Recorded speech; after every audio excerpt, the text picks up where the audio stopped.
This is INCRadio, DCEM 954, the voice of truth, the official radio station of the Church of Christ or Iglesianicristo.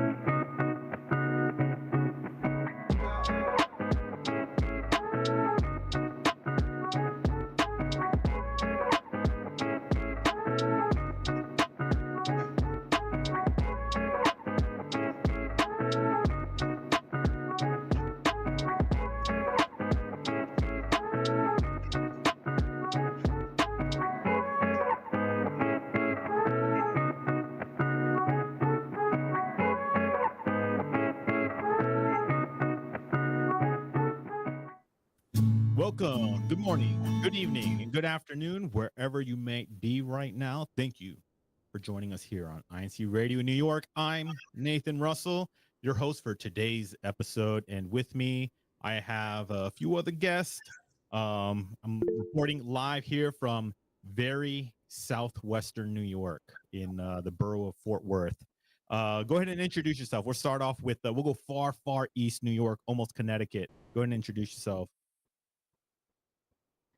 That be you. So is that Robert or is that me? Maybe you. Wait a minute. We don't know directions. Which way is east? Hold on a second. In relation to New York. So Arnie, you're which way west? East, New York. So I guess I'm east. So hello, I'm Arnie. I'm actually here in Bangkok, Thailand right now. So welcome. And then from the southern boroughs of New York, really, I mean, there's a lot of New Yorkers in where you're at, right? Absolutely. I think down here, I'm about as far south as a New Yorker is willing to go, and that's here in Tampa, Florida. And the snow behind me, of course, is actual snow that we're getting here in Tampa today because it's below 40 degrees. When the temperature drops below 40, this is how a Floridian views the weather. So this is Robert DePaulis here in Tampa, Florida.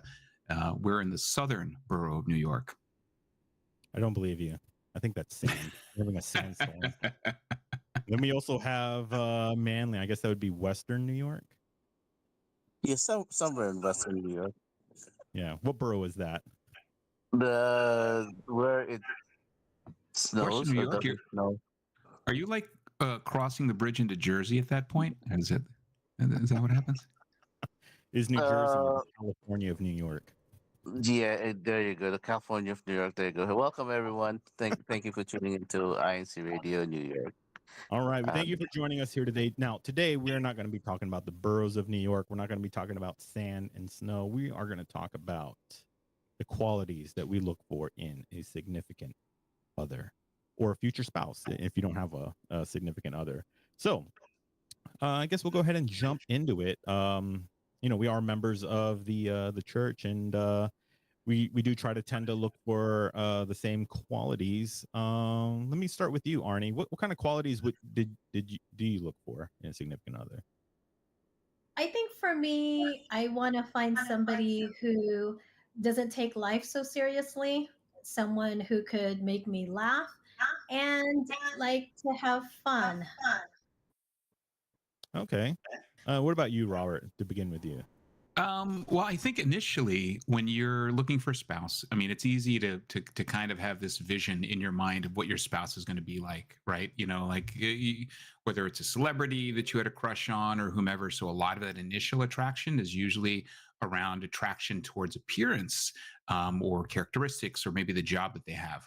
But as you mentioned earlier, as members of the Church of Christ, obviously we have a foundation in understanding the qualities that we look for from that aspect. And for me, initially, I think it's someone that definitely is relatable, someone that you can talk to, because if you think about it, when you get married, that is a lifelong partner. That's a lifelong partner. So it's got to be somebody that you can talk to and have conversations with, because you don't want to spend your senior years, much like what I'm doing now in my senior years, but you want to be with someone who is someone who you can carry conversations with and continue to enjoy and experience life together.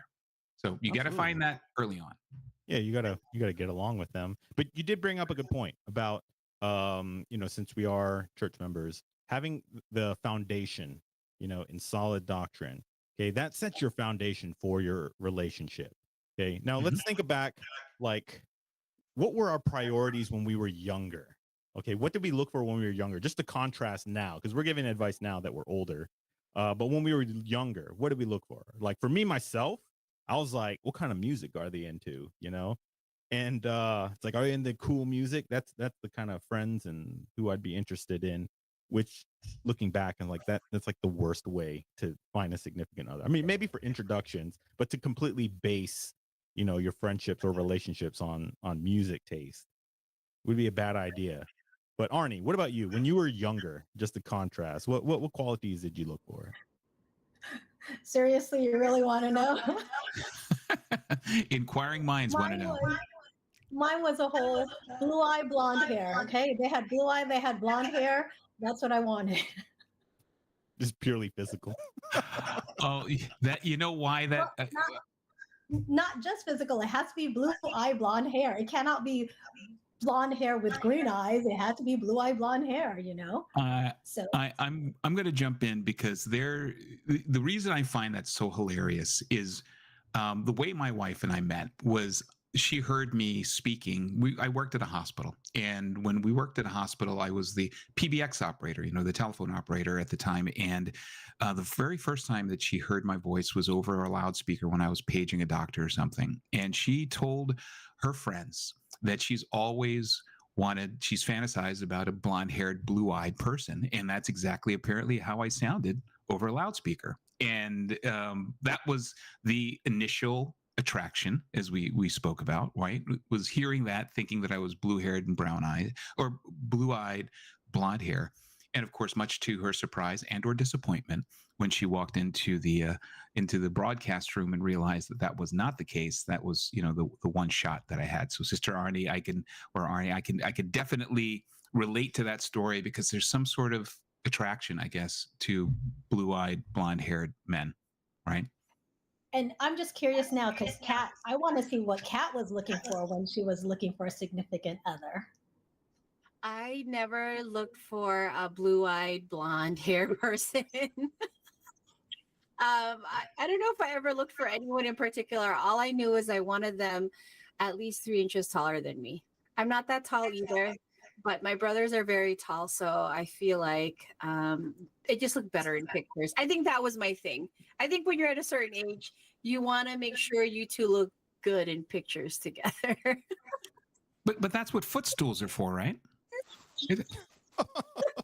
Platform shoes. You cannot put your husband on a footstool in all the photos of your life. I think that was really my only requirement. That, and he has to have good hair. And I don't know what good hair means. Now that I'm saying this out loud, I don't know what good hair meant. And also good skin. Yeah, good hair. Good hair, I think, becomes even less of a factor as they get older, because then it's just, at some point you're saying, as long as they have hair. Yeah, Actually, that's true, Brother Robert, because also women also lose their hair. So it's not just a concern for men, it's also a concern for women. As you get older, your hair thins. Surprise, young ones, it gets thinner. All right, switching gears now. What are some non-negotiables? Things that you would absolutely say no to? Let's start with Arnie. For me, smoking. I do not like people who smoke. So no smoking at all. I agree to that. Yeah. It doesn't smell good on you. And anything, smoking anything. There's a lot of different smells I work in New York City. There's a lot of different smells that you walk through, and no smoking anything, no substance, no smoking substance at all. Not even insects. I don't want insects. Well, here in Texas, we smoke brisket. So is that okay? No. You could smoke brisket and or pulled pork, and yeah. As long as it's outside, yeah. But I mean, anything that will, like, you have to inhale it, you force the person next to you to inhale it. No. Yeah. Just to clarify, in case you don't know, smoking a brisket means barbecuing it. Yes. I was going to say, we have an international audience, so we've got to be careful. But you know what? Just to add on really fast, we have Brother Sheridan Santos who did make a comment about what they look for. It says beyond initial response to what we see as beauty and kindness, we look for someone who can bring peace, and I think that's pretty cool too. Although, arguments do add spice to a relationship. Not every day, not for every everything. If we have to argue about where to eat, dinner all the time, that's it's like while you're dating. I don't know. Is that a flag? Well, the life hack for guys is to say this. Well, guess where I'm taking you. And then when she guesses, you're like, yeah, you're right. That's exactly where I was going to take you. Now, Your now mom's house, so I can meet your mom. Great. All right, more non-negotiables. Robert, what are your non-negotiables? Oh man, that was such a tough question, I guess, because I'm just an equal opportunity dater, I guess. At the time, it was there were no non-negotiables. I don't know. Well, I think it would really be more centered around just someone who likes to talk. I think for me, if it was someone who was too quiet and just was lots of long car rides in silence or sitting at dinner in silence, that would just irk me. And for me, that would be a flag. Is it really a surprise that all of the radio hosts here have being able to talk as a requirement? It's yeah, because we could do all the talking ourselves, right? Well, that's training, and I blame Queen Manley about that. He's like, no dead air. Don't Yeah, let it that's true. That's you have to true. fill it. So years of talking over each other, so we don't have any dead air. But I do have one, Nate, deal breaker. The person has to be family oriented. Not necessarily with their family, but with my family. I have a really big family, and things aren't always new, but you have to be comfortable interacting in a big family, like loud setting, and being okay with having to go to multiple houses for special occasions. I mean, you might have to save up your social battery for that, but being okay with it and hopefully enjoying it. I think my family's pretty cool, even though not always. I'm concerned about your husband. Like, blink if you're okay. Blink if you're okay. If you need help. I just feed him, and then I give him it's like, we won't have to be here for an hour. Before we go, how long are we staying? He'll ask, how long are we staying? Like an hour at least. We have to stay at least an hour. So yeah, you have to prepare them. I agree with you on that, Kat, because I have a huge family and we're really loud when we all get together. And so if a person can't hang with us, then that's kind of a problem. I'm okay with the phone. I'm okay with the phone being out as well. If the conversation gets very argumentative, they don't want to. I'm kind of the opposite, though. I don't know. It's been a thing in our family. If we have a really big independent streak in us, we just like keeping to ourselves. But yeah, family is important. I mean, that's something I realized more as I got older, because I was super independent. I was like, I don't want to see my in-laws. But as I got older, like, I do appreciate, like, spending time with family, that like I kind of like, yeah, I don't want to be independent. It is more valuable. So people can change. So Yeah, well, people can quit smoking. they can. But are they going to be happy about it? But in terms of not wanting to participate in family, just you can be there. You can be in a corner, but you're there. The point is, you were there, you ate the food, and you were in the picture. So that's that's participation. Yeah, it looks. We did have another item that was put in the chat that I just wanted to call out here that I thought would be really interesting. It's from Kara Jackson, and it says that I learned that you should pick 5 qualities that are important to you and stick to them. Like, sticking to your guns, right? Don't compromise, I think is where that was headed, to understand. But I don't know. Do you find that the qualities that you tag, are those things, do you think that you evolve as you mature, or do you just stick with them and be rigid? I got something to push back on that a little bit, though, because are the qualities you're looking for realistic? Because you're like, he needs to be 7 foot tall, he needs to make 8 figures, he needs blonde hair, blue eyes. How about that, right? He needs to be able to dunk from the free throw line, like all that. Like, you might not find that guy. So yeah, you should have things that you don't compromise on. But I've also known some friends who had a pretty strict list, and they ended up finding like nobody. Oh no, that's terrible.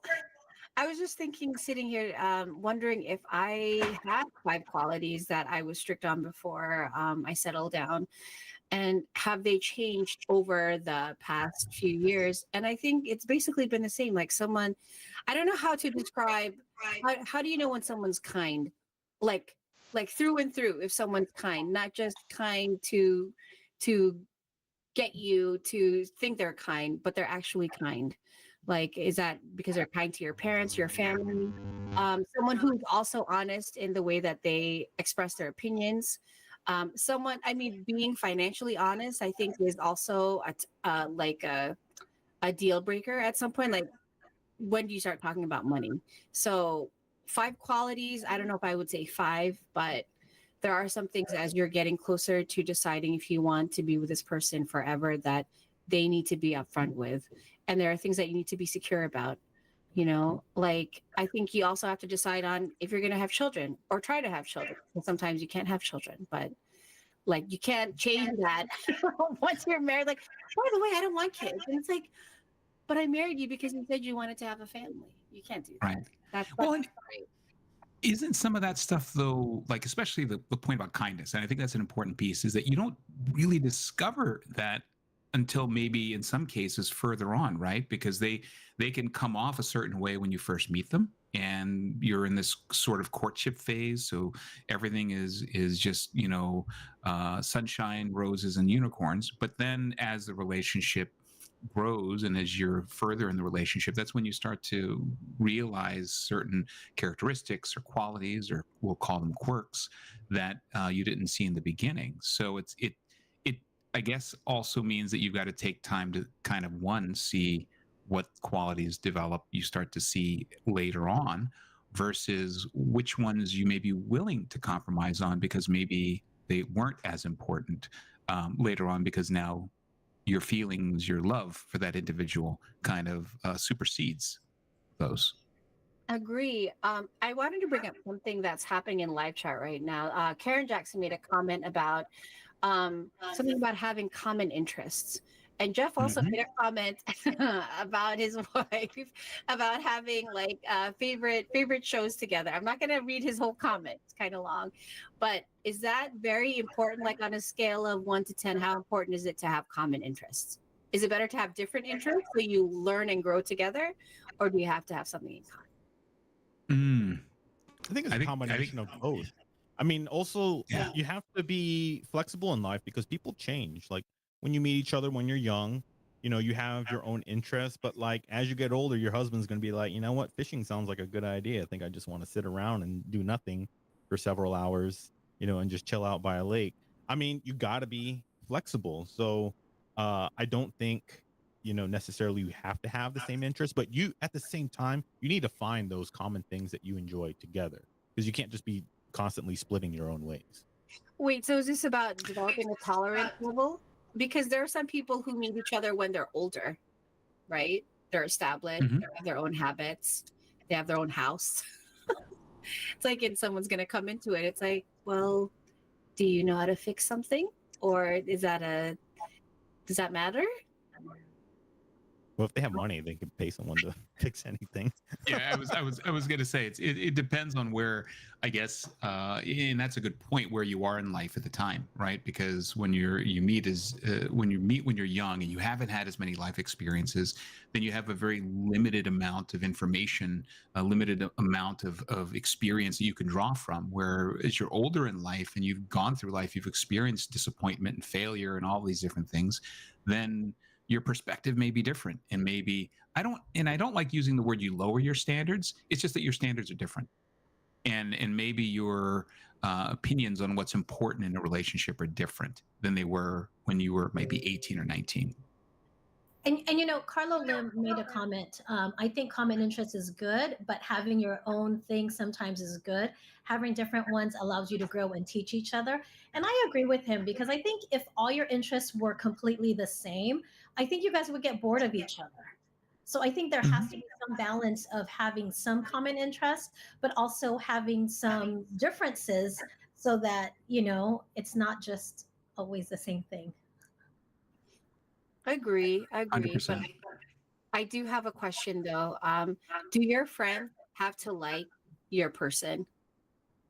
Ooh.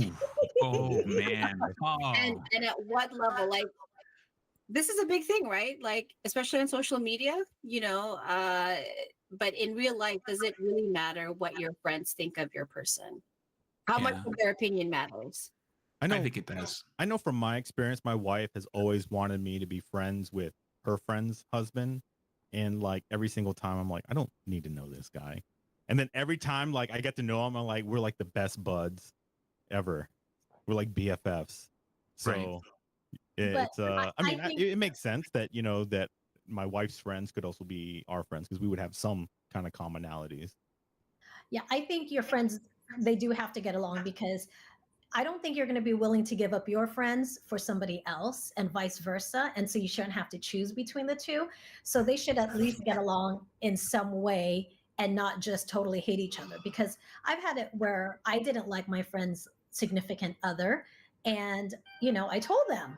And then when things didn't work out, they're like, yeah, you were right. See, so yeah, friends, you need it. Yeah, and I think it's part of compromise too, right? I mean, that's what love and marriage and relationships are about. How much are you willing to compromise? And if a person, your significant other's friends are important to them, you may not want to be friends with them, but you should be able to at least tolerate their being around, or at the very least. At That's least such a be bad word. civil. At you, least you, be you be civil. civil, be Yeah. civil, and at least don't create friction, because then that puts your significant other, your spouse, in kind of an awkward position, right? So I think it's important to respect them, to accept them, but you don't necessarily have to like them. Yeah, and to a greater point, like for the one that you love, your significant other, do you want them to grow as a person also? Or are you the type that just like holding others back? So if you really love your significant other, you're willing to maybe compromise a few of your own personality quirks so you can get along with their friends and whatnot. So there's a lot of give and take. So, but I want to go ahead and switch to another question. How do you know if you have found the one? How do you know? I'll go ahead and start while my panelists think about that. I knew just when I had to just spend every moment with this person. That's when I knew I wanted to be with this person. It's like I couldn't be without them. I always hated not being around them. And that's when I knew. But let's go to Kat. What about you? How did you know? Okay, so we started out long distance, so for 2 years, and then he moved to New Jersey, and we saw each other every day. Being in that situation, I didn't realize how important that was, that I never got tired of seeing him, or of him coming to my parents' house and spending every day a few hours and then going back home. Um, I think when you're in it, you just have so many emotions, but looking back, that's definitely a green flag. If you can see this person, tolerate them, and you're not tired of being with them, watching TV, doing even mundane things, taking out the garbage, getting groceries for mom, whatever it was, going to all the church activities. And also the fact that he would be more than happy to spend time with me while, let's say, I put together goodie bags for the children's worship service. Like he was excited to participate in what I was doing and to help me. So I guess that should have been the flag, but it was years and years after that we got married. So I think also you have to personally, like individually, be comfortable with the experiences you've had in life. I think that's what it is. And they have to be willing to wait for that as well. All right. What about you, Robert? Let's go to you. How do you know when you found one? And it's so nuanced, I think, that because it hits you when you don't even realize it. It's that moment. Interrupt for a second? Sure. Robert, he was on an episode of Chatline with us years ago, and he said he knew his wife was the one because they were in an elevator together and the lights flickered. That's So right. throw in a little romance. Thank you. Yeah. We're going to forget about the fact that it was probably a shortage over in the power room, but I'm going to call it a sign. But Thanks for reminding me about that. The thing though that I think is, like I said, it's nuanced because you don't really know until you realize things like when great things happen in your life, something really special happens in your life, and the first person that you think of that you wish was there is that person.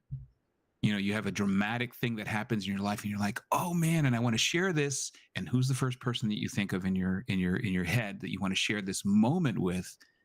That's when I knew. And I guess the contrast is Arnie from our conversations on Chatline. How do you know if they're not the one? Well, first of all, if they don't like to travel, that's totally not the one, because that's something that they're going to have to do. And then two, if they're not willing to make compromises, I think, because life is a balance. You have to compromise no matter what. And if they're dead set on what they want and don't want to compromise, then that's where you know to walk away. All right. So I think we got a lot of knowledge dropped here. I guess we'll go ahead and give our final thoughts, starting with you, Kat. Any final thoughts or shout outs? I think for finding the person, you really have to pray about it. That's all my that's my number one advice. And also talk to your mom. I feel like my mom was always had the right answers, and I regret not following her advice almost immediately after consulting with her. I can agree to that. All right, let's go over to you, Robert. Any final words or shout outs? No, then thanks for that, Nate. I think one of the things that's most important is exactly what we talked about earlier in understanding that, it is going to be a little bit more about compromising when you do find the one, because when you do find the one, you're just going to know because of the feelings that you have for that individual. There's a lot of superficial things that go on in a relationship that you can't allow to distract you from what you originally felt about that individual. And I think it's important to kind of always remember that. Like they often say sometimes, remember why you fell in love with them, right? Because arguments and disappointment and disagreements are going to happen. That's just a part of relationships. But always remembering why you fell in love with them in the first place will help kind of bring you back to into that place and help you kind of see straight. All right. Arnie, your final thoughts. If I ever find that one, I will let you guys know. All right. So that is our show for today. We thank you so much for tuning in. We'd also like to thank our church administration so much for giving us this platform to share and speak about important and interesting topics such as these. Don't forget to catch us again, maybe not us specifically, but next Saturday for INCRadio New York, 11:30 a.m. Eastern, or Sunday at 12:30 a.m. Philippine time. We also like to greet our beloved executive minister, Brother Eduardo V. Manalo, and our Christian Family Organization coordinator and SEBC president, Brother Angelo Arano Manalo, and especially to our district minister, Brother Sheridan Santos, and ADM, Brother Neil Patrick Omelda. I hope I said those correct. That brings us to the end of our show here today. I got the thumbs up from Kat. I got it right, even with my southern twang. Anyways, good morning, good afternoon, good evening, and good night.